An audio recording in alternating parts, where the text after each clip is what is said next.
안녕하세요. 필도TV의 제이정입니다. 잘들 계시죠?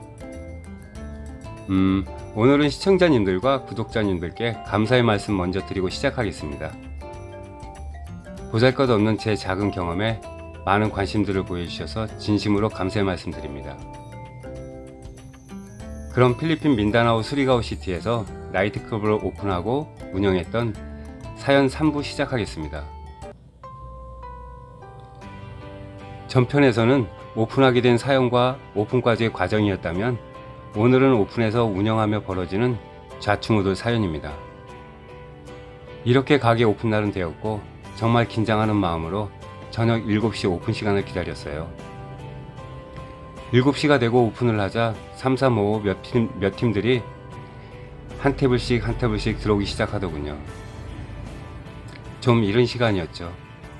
그렇지만 전 조바심이 났고 많이 불안했습니다.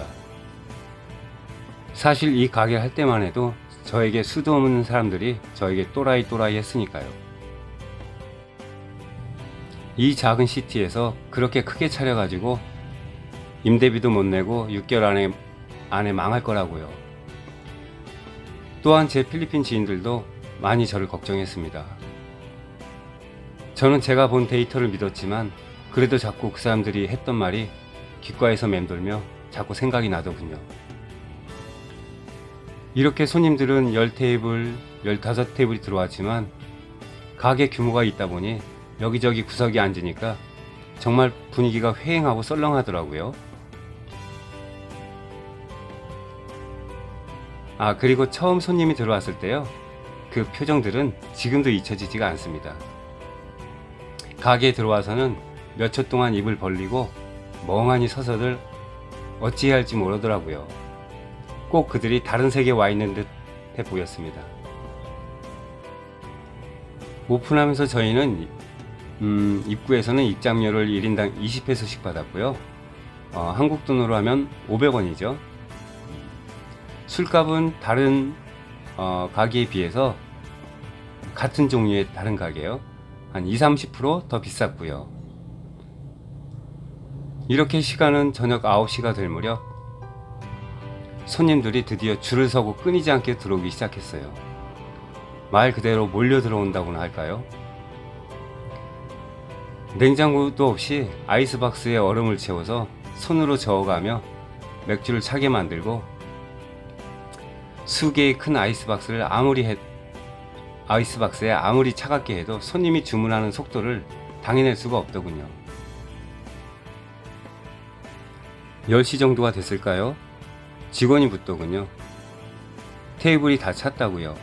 2층 룸까지 풀이고 더 이상 앉을 데가 없다는 거예요. 저는 물었어요. 그럼 어쩌지? 했더니 손님들이 테이블 없어도 괜찮다고 입장만 해달라고 한다는 거예요.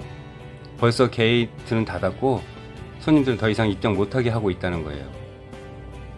그래서 저는 바텐 도와주던 일을 멈추고 급하게 입구로 나가봤습니다.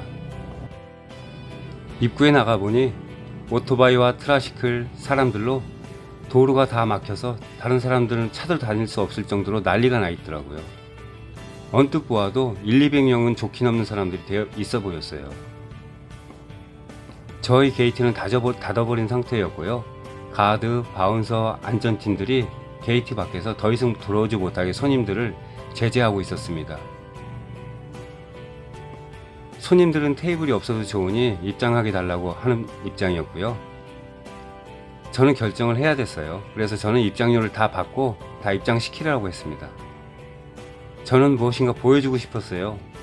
내가 선택한 것이 맞고 너희가 나한테 했던 말들은 다 틀렸다는 걸 증명해 보여주고 싶었습니다. 이렇게 손님들은 아침 9시가 돼서야 음악을 끄고 제발 좀 그만 나가달라고 사정을 해서 내보낼 정도가 되었습니다. 이렇게 첫 오픈 때 저희 가게에 총 들어온 인원이 한 1,500명 정도는 됐던 것 같아요.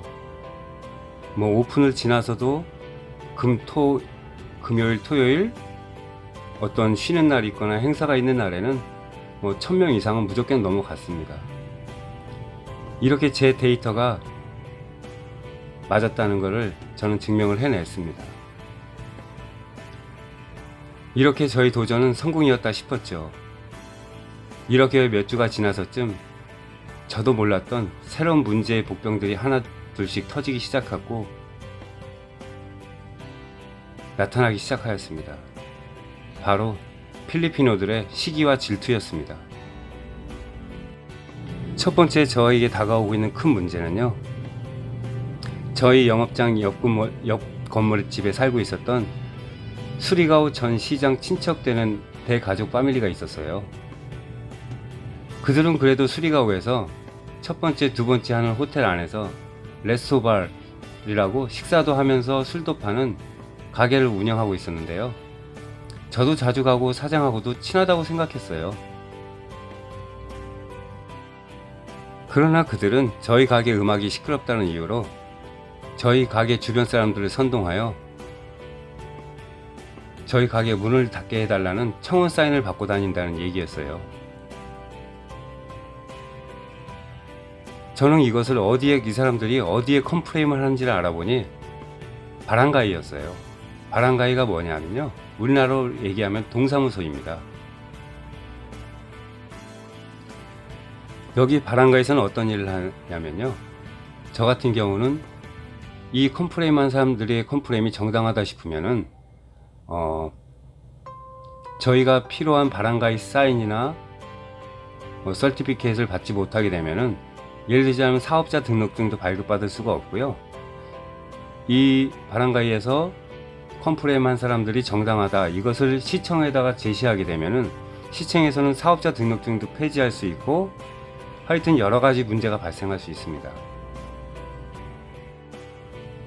저는 이 소문을 듣고 난 후로요, 이 사람들이 언제 다 사인을 받고 언제 컴플레인 할지는 모르는 시기였지만, 일단 저는 그 바랑가이 캡틴을 가게를 초대해서 먼저 식사 접대와 술 대접을 하고, 바랑가이 홀에 있는 직원들도 여러 번 초대를 하여 그들을 제 편으로 포섭을 했습니다. 이렇게 몇 번을 같이 초대하고 술도 마시고 밥도 먹고 하다 보니 그들은 언제든지 저를 도와줄 테니 장사하는데 문제가 있으면 언제든지 얘기하라고 하더군요. 결국 옆집에 살던 사람들은 바랑가이 홀에 문제 제기를 하였고요. 그러나 바랑가이 홀에서는 그때 당시 그 문제 제기한 컴플레인을 좀 무시했던 것 같아요. 오늘 내일 이렇게 계속 미루는 것 같아 보였습니다. 그러나 전 문제의 불씨를 계속 가지고 장사할 수는 없었죠. 그래서 저는 바랑가이 홀로 찾아가 저도 알고 있다, 그들이 컴플레인 한 일을. 그들이 문제 제기한 부분을 저희 가게 와서 인스펙션 해달라고 요청을 하였습니다. 그러나 공정하게 바랑가이 캡틴도 참석하여 인스펙션 해달라고 하였고요. 그리고 저는 제가 부담할 테니 사운드 시스템 전문가를 불러 인스펙션을 같이 할 것을 제안했습니다. 그리고 이 사운드 시스템 전문가는 수리가오 사람이 아닌 다른 도시에서 사람을 불러 같이 현장 검토할 것을 제안했습니다.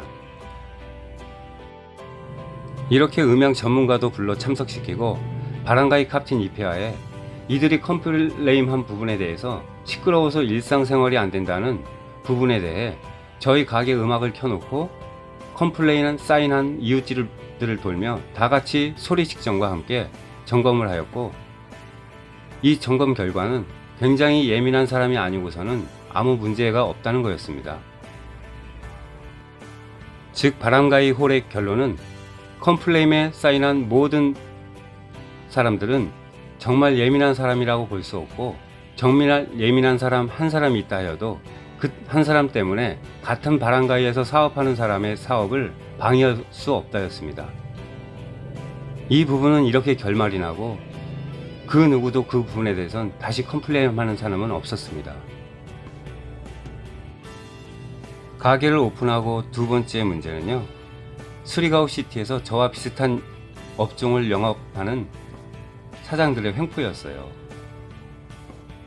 그들 또한 친하진 않아도 제가 항시 저녁마다 다니는 술집의 사장들이었기 때문에 서로 잘 알고 지내진 않았지만 그래도 안면 정도는 트고 대화 정도는 하는 사이였습니다. 그들은 다른 사람들을 저희 가게로 보내서 손님으로 가장하여 저희 손님들에게 시비를 걸고 문제를 일으켰죠. 자꾸 손님들과 트러블을 만들고 싸움을 만들고 자꾸 문제를 만들었습니다. 제가 그들을 이해를 못하는 건 아니었어요. 그들의 가게는 제가 오픈한 후 전혀 손님이 없었으니까요. 저도 미안하긴 했지만 제가 불법인 사업을 하는 것도 아니고 어느 순간에는 정말 도저히 참을 수가 없었습니다. 어떻게 제가 해결했는지는 이 부분은 시청자님들께 제가 어떻게 예쁘게 표현해서 얘기할까 많이 망설였습니다. 할까 말까 또 망설였고요.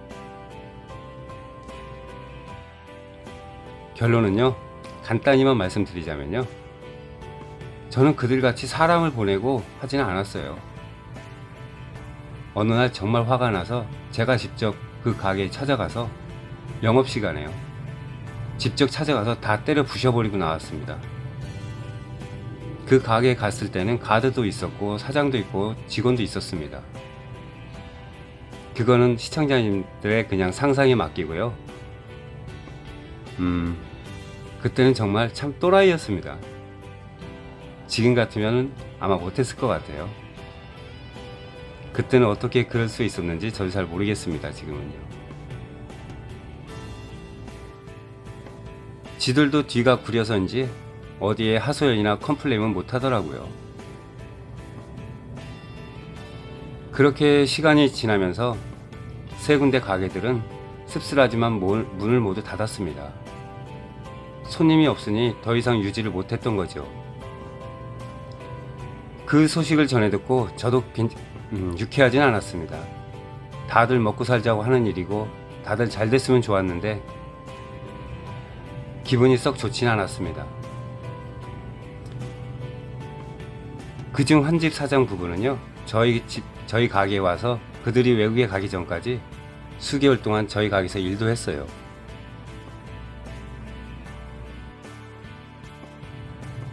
그러면서 수리가오시에는요, 한동안 매일 아침 수리가오 시티 라디오 뉴스엔요, 제가 화제가 됐었습니다.